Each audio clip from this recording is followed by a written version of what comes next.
ನಾವುಗಳು ಅನೇಕ ನಾಟಕಗಳನ್ನು ನೋಡಿದ್ದೇವೆ, ಸುಂದರ ಕಥೆಗಳನ್ನು ಕೇಳಿದ್ದೇವೆ ಹಾಗೂ ಹೇಳಿಯೂ ಇದ್ದೇವೆ. ಆದರೆ ನಾನು ನಿಮಗೆ ಹೇಳಲಿರುವ ಈ ಕಥೆಯನ್ನು ನೀವು ಎಂದೂ ಕೇಳಿಯೂ ಇಲ್ಲ, ಓದಿಯೂ ಇಲ್ಲ ಹಾಗೂ ನೋಡಿಯೂ ಇಲ್ಲ. ಇದನ್ನು ಕಲ್ಪನೆಯೆಂದೂ ಸಹ ತಿಳಿದುಕೊಳ್ಳಬೇಡಿರಿ. ಇದು ನಿಮ್ಮೆಲ್ಲರ ಜೀವನದ ನಿಜವಾದ ಕಥೆಯಾಗಿದೆ. ಇದನ್ನು ನಾವು ಮರೆತಿದ್ದೆವು. ಈ ರಹಸ್ಯವನ್ನು ಜ್ಞಾನಸಾಗರನಾದ ಪರಮಪಿತ ಪರಮಾತ್ಮ ಶಿವನೇ ಸ್ವಯಂ ಬಂದು ನಮಗೆ ತಿಳಿಸುತ್ತಿದ್ದಾರೆ. ಹೇಗೆ ಪ್ರಕೃತಿಯಲ್ಲಿ ಹಗಲು ರಾತ್ರಿಯ ಚಕ್ರ, ತಿಂಗಳ ಚಕ್ರ ಹಾಗೂ ವರ್ಷದ ಚಕ್ರಗಳಿವೆಯೋ, ಹಾಗೆಯೇ ಇದು ಒಂದು ಅದ್ಭುತ ಸೃಷ್ಟಿಯ ನಾಟಕ ಚಕ್ರವಾಗಿದೆ. ಇದನ್ನು ಕಾಲಚಕ್ರವೆಂದೂ ಸಹ ಹೇಳಲಾಗುತ್ತದೆ. ಈ ನಾಟಕದಲ್ಲಿ ನಾವುಗಳೆಲ್ಲ ಕಲಾಕಾರರಾಗಿದ್ದೇವೆ. ಆತ್ಮಗಳಾದ ನಾವು ಈ ನಾಟಕದಲ್ಲಿ ಭಿನ್ನ ಭಿನ್ನವಾದ ಶರೀರ ರೂಪದ ಉಡುಗೆಗಳನ್ನು ಧರಿಸಿಕೊಂಡು ಪಾತ್ರವನ್ನು ಅಭಿನಯಿಸುತ್ತಿದ್ದೇವೆ. ನಡೆಯಿರಿ, ಕೆಲವು ಕ್ಷಣಗಳು ದರ್ಶಕರಾಗಿ ಈ ಧರಣಿಯ ವಿಶಾಲವಾದ ನಾಟಕವನ್ನು ಸೃಷ್ಟಿರೂಪಿ ರಂಗಮಂಟಪದ ಮೇಲೆ ನೋಡೋಣ. ಇದರಲ್ಲಿ ನಾವುಗಳೇ ಹೀರೋ ಆಕ್ಟರ್ ಆಗಿದ್ದೇವೆ. ಆದರೆ ಆತ್ಮೀಯರೇ, ನೆನಪಿರಲಿ, ಈ ನಾಟಕದ ಸತ್ಯ ಕಥೆಯನ್ನು ಈ ನಾಟಕದ ನಿರ್ದೇಶಕರಾದ ಸ್ವಯಂ ನಿರಾಕಾರ ಪರಮಾತ್ಮ ಶಿವನೇ ತಿಳಿಸಿರುವುದಾಗಿದೆ. ಈ ಸೃಷ್ಟಿಯ ರಂಗಮಂಟಪದ ಮೇಲೆ ಪಾತ್ರವನ್ನು ನಿರ್ವಹಿಸುವುದಕ್ಕೆ ಬರುವ ಮೊದಲು ನಾವು ಎಲ್ಲ ಆತ್ಮಗಳು ನಮ್ಮ ನಿಜವಾದ ಮನೆಯಾದ ಪರಮಧಾಮದಲ್ಲಿ ವಾಸ ಮಾಡುತ್ತಿದ್ದೆವು. ಆ ನಮ್ಮ ಮನೆಯು ಸೂರ್ಯ ಚಂದ್ರ ನಕ್ಷತ್ರಗಳು ಆಕಾಶ ತತ್ವಕ್ಕಿಂತಲೂ ಮೇಲೆ ಅದನ್ನು ಬ್ರಹ್ಮಲೋಕ, ನಿರ್ವಾಣಧಾಮ, ಪರಮಧಾಮ ಇತ್ಯಾದಿಯಾಗಿ ಕರೆಯಲಾಗುತ್ತದೆ.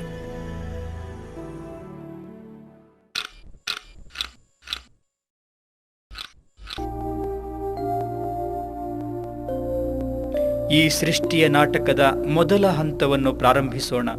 ಈ ಧರಣಿಯ ನಾಟಕದ ರಂಗಮಂಟಪದ ಮೇಲೆ ಕೆಲವೇ ಪಾತ್ರಧಾರಿಗಳಿಂದ ನಾಟಕವು ಪ್ರಾರಂಭವಾಗುತ್ತದೆ. ನಾವು ಆತ್ಮಗಳು ಪರಮಧಾಮದಿಂದ ಈ ಸೃಷ್ಟಿಗೆ ಬಂದು ಶರೀರರೂಪಿ ವಸ್ತ್ರಗಳನ್ನು ಧಾರಣೆ ಮಾಡುತ್ತೇವೆ.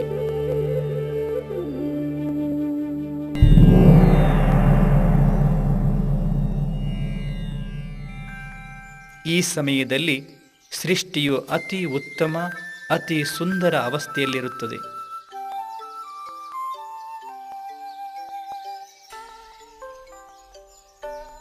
ಇದು ನಮ್ಮ ಸಂಪೂರ್ಣ ಅವಸ್ಥೆಯಾಗಿದೆ. ನೆಲ, ಜಲ, ಅನಿಲ, ಆಕಾಶ ಪ್ರಕಾಶಗಳು ಈ ಸೃಷ್ಟಿಯ ನಾಟಕದ ಕಲಾಕಾರರಿಗೆ ಸುಂದರವಾದ ವೇದಿಕೆಯನ್ನು ನಿರ್ಮಿಸಿದ್ದವು.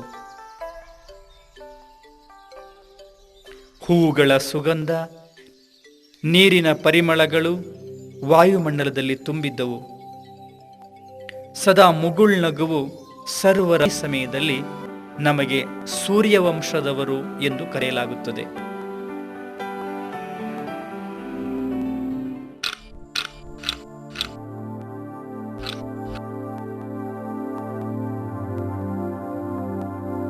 ವಿಶ್ವ ನಾಟಕವು ಮತ್ತೆ ಮುಂದುವರಿಯುತ್ತದೆ. ನಾವು ಈಗ ಈ ನಾಟಕದ 2ನೇ ಹಂತವನ್ನು ತಲುಪಿದ್ದೇವೆ.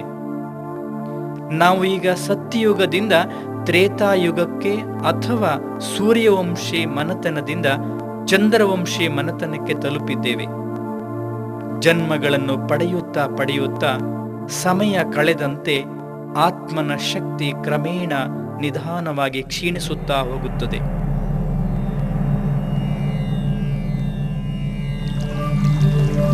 ಪರಮಧಾಮದಿಂದಲೂ ಅನ್ಯ ಆತ್ಮಗಳು ಪಾತ್ರವನ್ನು ನಿರ್ವಹಿಸಲು ಈ ರಂಗಮಂಟಪದ ಮೇಲೆ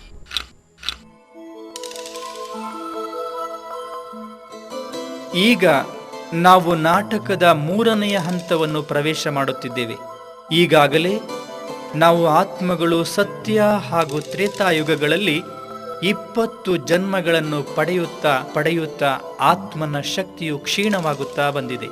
ನಾವು ಸತೋ ಪ್ರಧಾನ ಹಾಗೂ ಸತೋ ಅವಸ್ಥೆಗಳಿಂದ ಈಗ ರಜೋ ಅವಸ್ಥೆಯನ್ನು ತಲುಪಿದ್ದೇವೆ.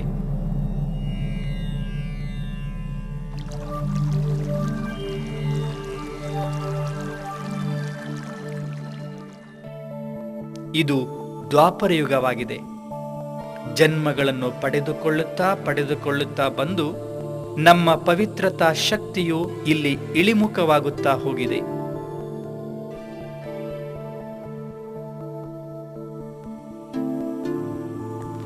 ಭೌತಿಕ ಪ್ರಪಂಚದ ಪ್ರಭಾವವು ನಮ್ಮ ಮೇಲೆ ಬೀಳಲು ಪ್ರಾರಂಭವಾಗಿದೆ. ನಾವು ಆತ್ಮ ಅಭಿಮಾನಿಗಳು ಆಗಿದ್ದವರು ದೇಹದ ಅಭಿಮಾನಕ್ಕೆ ಬಂದಿದ್ದೇವೆ. ನಾವು ಆ ಪರಮಾತ್ಮ ಶಕ್ತಿಯನ್ನು ಹುಡುಕಲು ಪ್ರಾರಂಭಿಸಿದ್ದೇವೆ. ನಮ್ಮ ರಾಜ ವಿಕ್ರಮಾದಿತ್ಯನು ಮೊಟ್ಟ ಮೊದಲು ಸೋಮನಾಥ ಮಂದಿರವನ್ನು ನಿರ್ಮಾಣ ಮಾಡುತ್ತಾನೆ.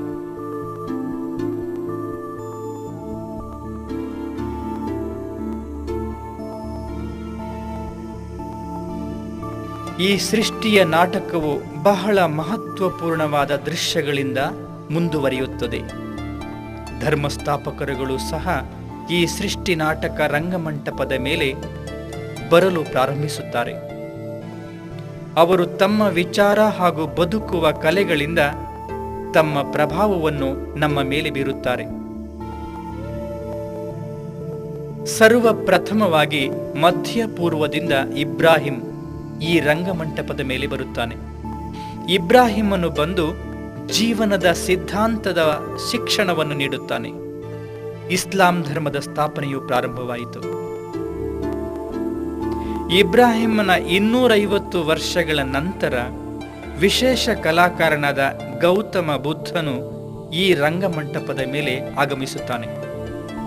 ಸಮಯಕ್ಕೆ ಅನುಗುಣವಾಗಿ ಕರ್ಮವೇ ಧರ್ಮ, ದಯವೇ ಧರ್ಮವಾಗಿದೆ ಹಾಗೂ ಅಹಿಂಸೆಯು ಪರಮಧರ್ಮವಾಗಿದೆ ಇತ್ಯಾದಿ ಶಿಕ್ಷಣವನ್ನು ನೀಡುತ್ತಾನೆ. ಬೌದ್ಧ ಧರ್ಮದ ಸ್ಥಾಪನೆಯು ಪ್ರಾರಂಭವಾಯಿತು. ಈಗ ನಾಟಕವು ನಡೆಯುತ್ತಾ 3000 ವರ್ಷಗಳು ಪೂರ್ಣವಾದವು. ಸಮಾಜವನ್ನು ಸುಧಾರಣೆ ಮಾಡಲು ಈಶಾ ಮಸೀಹ ಈ ಸೃಷ್ಟಿಯ ಮೇಲೆ ಬರುತ್ತಾನೆ ಹಾಗೂ ಅವನ ಜೀವನದ ಮುಖಾಂತರ ಪ್ರೇರಣೆ ದೊರೆಯುತ್ತದೆ. ಏನೆಂದರೆ, ನಾವೆಲ್ಲ ಪರಮಾತ್ಮನ ಮಕ್ಕಳು, ಪರಸ್ಪರ ಸಹೋದರ ಸಹೋದರಿಯರು ಎಂದು.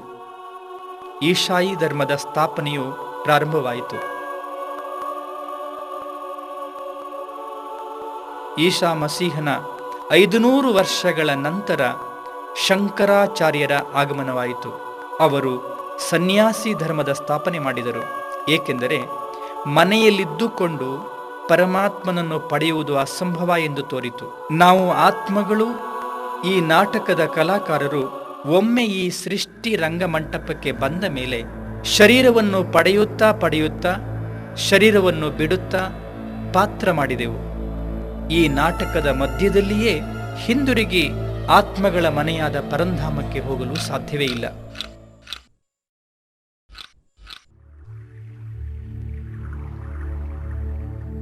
ಈಗ 4 ಕಡೆಗಳಲ್ಲೂ ಅಂಧಕಾರವು ಕವಿದಂತಾಗಿದೆ. ಆತ್ಮಗಳಾದ ನಾವು ನಮ್ಮೆಲ್ಲ ಶಕ್ತಿಗಳನ್ನು ಕಳೆದುಕೊಂಡಂತಹ ಈ ಸಮಯವಾಗಿದೆ ಹಾಗೂ ಆತ್ಮಗಳು ಪೂರ್ಣತಃ ಪಂಚತತ್ವಗಳ ಪ್ರಭಾವಕ್ಕೆ ಒಳಗಾಗಿದ್ದೇವೆ.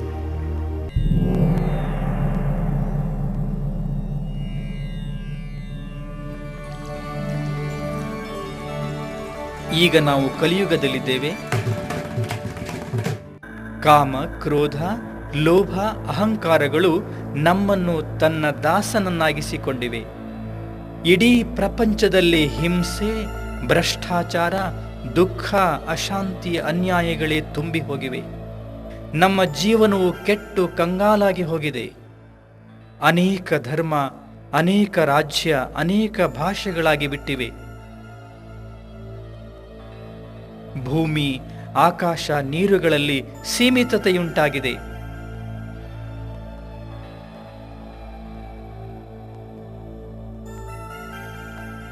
ಜಾತಿ, ಧರ್ಮ ಹಾಗೂ ವರ್ಣಭೇದಗಳು ಉಂಟಾಗಿವೆ. ಬಡವರು, ಶ್ರೀಮಂತರು, ಕರಿಯರು, ಬಿಳಿಯರು ಪರಸ್ಪರ ಸಿಡಿದು ನಿಂತಿದ್ದಾರೆ. ತಂದೆ, ಮಗ, ಪತಿ ಪತ್ನಿಯರ ಸಂಬಂಧಗಳು ಬಿರುಕು ಬಿಟ್ಟಿವೆ. ವಿಜ್ಞಾನ, ತಂತ್ರಜ್ಞಾನಗಳು ಉನ್ನತ ಶಿಖರಕ್ಕೇರಿವೆ. ಅನೇಕ ತರಹದ ವೈಜ್ಞಾನಿಕ ಸಾಧನಗಳು ದೊರೆತವು. ಸಾಧನಗಳನ್ನು ಉಪಯೋಗಿಸುತ್ತಾ ನಾವು ಅವುಗಳಿಗೆ ಗುಲಾಮರಾಗುತ್ತಾ ಬಂದಿದ್ದೇವೆ.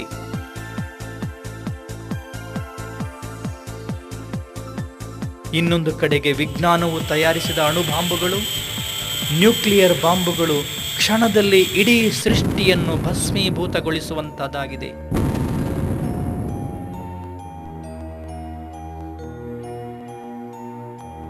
ಅನೇಕ ಕಾಯಿಲೆಗಳು ನಮಗೆ ಅಂಟಿಕೊಂಡಿವೆ. ಅಕಾಲ ಮೃತ್ಯುಗಳ ಸಂಖ್ಯೆ ಹೆಚ್ಚಾಗುತ್ತಲಿದೆ. ಪ್ರಕೃತಿಯು ತನ್ನ ಪ್ರಕೋಪವನ್ನು ಬೀರಲು ಪ್ರಾರಂಭಿಸಿದೆ.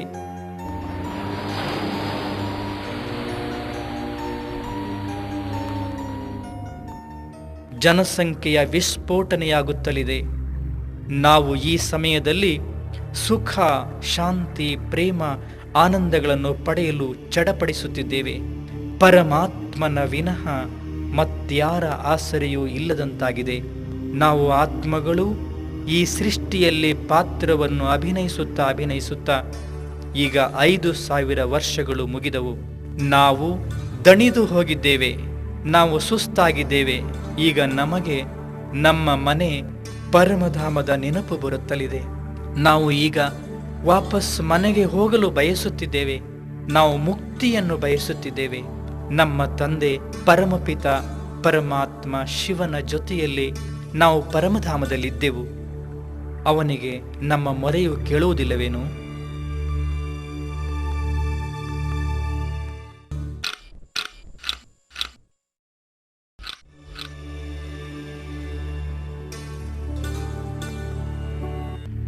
ಈಗ ನಾವು ವಿಶ್ವ ನಾಟಕದ ಅಂತಿಮ ಹಾಗೂ ಮಹತ್ವಪೂರ್ಣ ಹಂತವನ್ನು ತಲುಪಿದ್ದೇವೆ. ಇದರಲ್ಲಿ ನಾಟಕದ ಮುಖ್ಯ ನಿರ್ದೇಶಕನೇ ಕಲಾಕಾರನಾಗಿ ತಾನು ಮಾಡಿರುವ ವಾಯಿದೆಯ ಅನುಸಾರವಾಗಿ ಈ ರಂಗಮಂಟಪದ ಮೇಲೆ ಬರುತ್ತಾನೆ. ಅವನು ಗುಪ್ತ ರೂಪದಲ್ಲಿ ಬಂದು ನಮಗೆ ಜೀವನದ ಶಾಶ್ವತವಾದ ಸತ್ಯ ರಹಸ್ಯವನ್ನು ಅರುಹುತ್ತಿದ್ದಾನೆ. ಇದೇ ಸಮಯವಾಗಿದೆ. ಯದಾ ಯದಾ ಹಿ ಧರ್ಮಸ್ಯ ಗ್ಲಾನಿರ್ಭವತಿ ಭಾರತ ಅಭ್ಯುತ್ಥಾನಂ ಅಧರ್ಮಸ್ಯ ತದಾತ್ಮಾನಂ ಸೃಜಾಮ್ಯಹಂ. ಧರ್ಮ ಗ್ಲಾನಿಯಾದಾಗ, ಅಧರ್ಮದ ಉನ್ನತಿಯಾಗಿ ಸದ್ಧರ್ಮದ ಅವನತಿಯಾದಾಗ ನಾನು ಅವತರಿಸುತ್ತೇನೆ ಎಂಬುದರ ಗಾಯನ ಈ ಸಮಯದ್ದೇ ಆಗಿದೆ.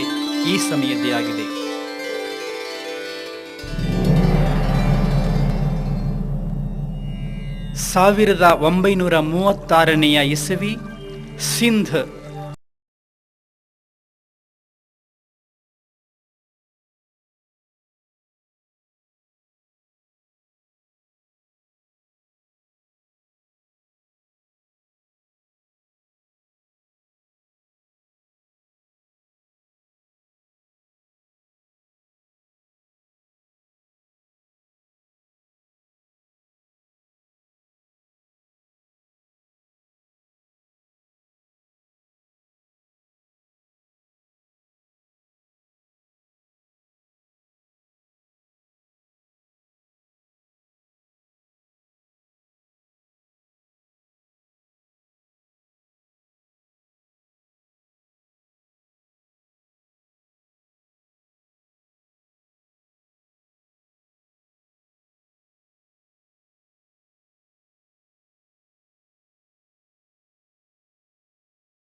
ಅವನಿಗೆ ಒಂದು ಶರೀರದ ಆಧಾರ ಬೇಕಾಗುತ್ತದೆ.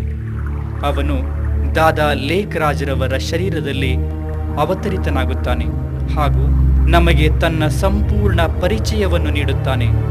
ನಿಜಾನಂದ ಸ್ವರೂಪಂ ಶಿವೋಹಂ ಶಿವೋಹಂ, ಜ್ಞಾನ ಸ್ವರೂಪಂ ಶಿವೋಹಂ ಶಿವೋಹಂ, ಪ್ರಕಾಶ ಸ್ವರೂಪಂ ಶಿವೋಹಂ ಶಿವೋಹಂ.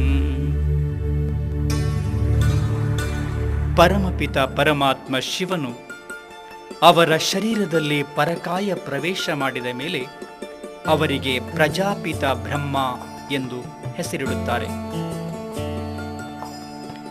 ಯಾವ ವಾಸ್ತವಿಕ ಸತ್ಯ ಜ್ಞಾನವನ್ನು ನಾವು ಮರೆತಿದ್ದೆವೋ ಅದನ್ನು ಪುನಃ ಪರಮಾತ್ಮನು ಮತ್ತೆ ಸ್ಮೃತಿ ಮಾಡಿಕೊಡುತ್ತಿದ್ದಾರೆ.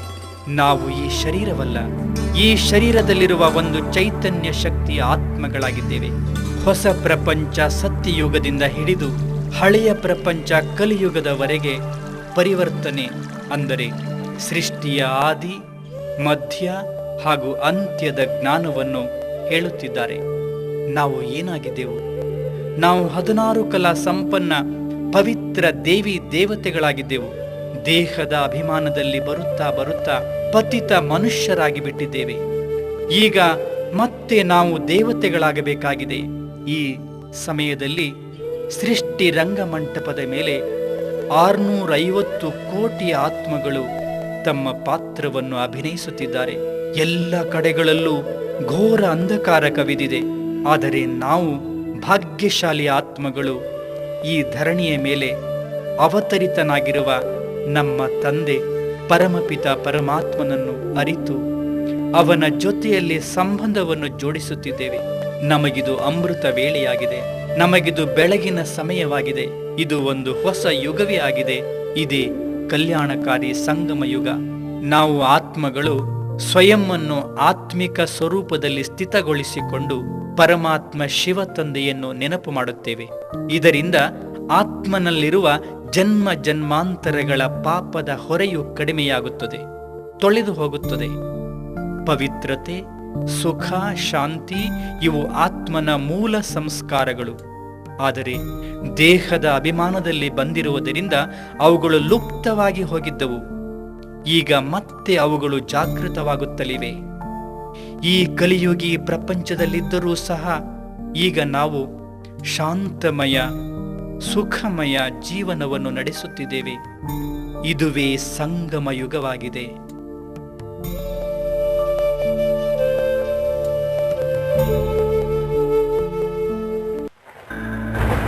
ಒಂದು ಕಡೆಗೆ ಕಲಿಯುಗಿ ಸೃಷ್ಟಿಯು ಮಹಾವಿನಾಶವಾಗಲಿದೆ, ಮತ್ತೊಂದು ಕಡೆಗೆ ನವಯುಗ ಸತ್ಯಯುಗದ ಸ್ಥಾಪನೆಯಾಗುತ್ತಲಿದೆ. ಇನ್ನು ಸ್ವಲ್ಪ ಸಮಯದಲ್ಲಿ ನಾವು ಆತ್ಮಗಳು ಯೋಗ ಬಲದಿಂದ ಪಾಪಗಳಿಂದ ಮುಕ್ತರಾಗಿ ಸಂಪೂರ್ಣ ಪವಿತ್ರರಾಗಿ ನಮ್ಮ ಮನೆ ಪರಮಧಾಮಕ್ಕೆ ತೆರಳುತ್ತಲಿದ್ದೇವೆ. ಆದರೆ ನಾಟಕ ಸಮಾಪ್ತಿಯಾಗುವುದಿಲ್ಲ.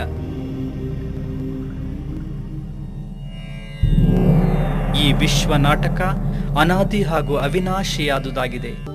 ಇದು ಒಂದು ಚಕ್ರವಾಗಿದೆ. ಇದು ಪುನಃ ಪುನಃ ನಡೆಯುತ್ತಲೇ ಇರುತ್ತದೆ.